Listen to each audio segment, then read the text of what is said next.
இலங்கை தொடர்பில் செயற்படுத்தப்படும் சர்வதேச நாணய நிதிய வேலை திட்டத்துடன் இணங்கும் வகையில் இறையாண்மை பத்திர மறுசீரமைப்பு தொடர்பில் இரு தரப்பினருக்கும் இடையிலும் இணக்கப்பாடு எட்டப்படும் என எதிர்பார்க்கப்படுவதாக சர்வதேச நாணய நிதியத்தின் பேச்சாளர் ஒருவரை மேற்கோள் காட்டி ராய்ட்டர்ஸ் செய்திச் சேவை தெரிவித்துள்ளது.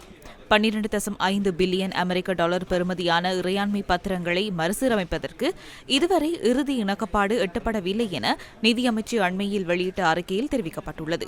இதனிடையே இலங்கையின் 12.5 பில்லியன் அமெரிக்க டாலர் பெறுமதியான இறையாண்மை பத்திரங்களை மே மாத நடுப்பகுதி அளவில் மறுசீரமைப்பதற்கான எளிமை கிடைக்கும் என இறையாண்மை பத்திர உரிமையாளர்களை பிரதிநிதித்துவப்படுத்தும் தரப்பான ஸ்டாண்டர்ட் சார்ட்டர்ட் ஆய்வு நிறுவனத்தை மேற்கோள் காட்டி ப்ளூம்பர்க் இணையதளம் செய்தி வெளியிட்டுள்ளது.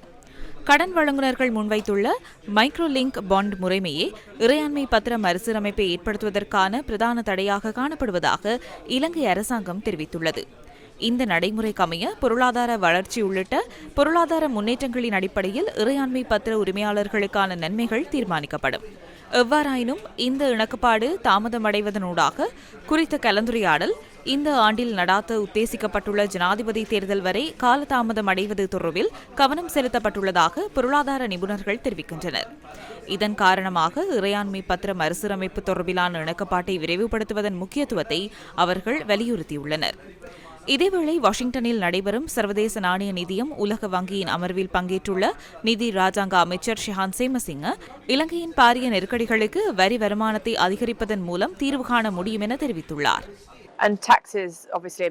வரி உங்கள் திட்டத்தின் பிரதான விடயம். 2025ஆம் ஆண்டளவில் மொத்த தேசிய உற்பத்தியில் 15% அதனை அதிகரிப்பதா உங்கள் எதிர்பார்ப்பு?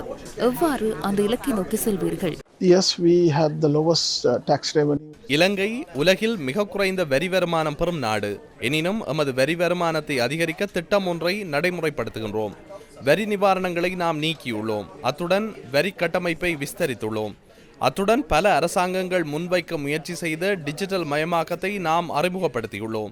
2023ஆம் ஆண்டில் எமது வரி வருமானம் மொத்த தேசிய உற்பத்தியின் 11% 2024ஆம் ஆண்டு அது 12% அதிகரிக்கும்.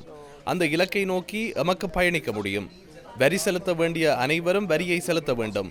தற்போது சலுகைகளை நீக்கியுள்ளோம். அத்துடன் நமது வருமானத்தை அதிகரிப்பதற்காக நடவடிக்கைகளை எடுத்துள்ளோம். அதன் மூலம் மக்களின் நலன்புரி விடயங்களுக்கு பங்களிப்பு செய்ய முடியும். In turn, that will help us to ensure welfare of the citizens. வருமானத்தை அதிகரிப்பதன் மூலம் கடன் நிலைப்பெறுத்தன்மையை எவ்வாறு அதிகரிக்க முடியும்? கடன் பிரச்சனையே எமது பொருளாதார நெருக்கடிக்கு காரணமான பிரதான பிரச்சனை. சர்வதேச நாணய நிதியத்துடனும் கடன் வழங்குனர்களுடனும் நாம் கலந்துரையாடலை ஆரம்பித்துள்ளோம். நாம் புரிந்துணர்வு உடன்படிக்கைகளுக்கும் செல்ல எதிர்பார்க்கின்றோம். தற்போது கடன் வழங்குனர்கள் குழுவில் ஜப்பான், பிரான்ஸ், இந்தியா என்பன இணை தலைமைத்துவம் வகிப்பதுடன் சீனா வெளியில் உள்ள நாடாகும். எனினும் அனைத்து தரப்பினருடனும் கொள்கை ரீதியிலான இணக்கப்பாட்டிற்கு வர எம்மால் முடிந்துள்ளது. வர்த்தக மற்றும் தனியார் கடன் உரிமையாளர்களுடனும் நாம் கலந்துரையாடி வருகின்றோம். பிரேரணை ஒன்றை நிறைவேற்றி கடன் நிலை பெறுதன்மையை விரைவில் ஏற்படுத்த எதிர்பார்க்கின்றோம்.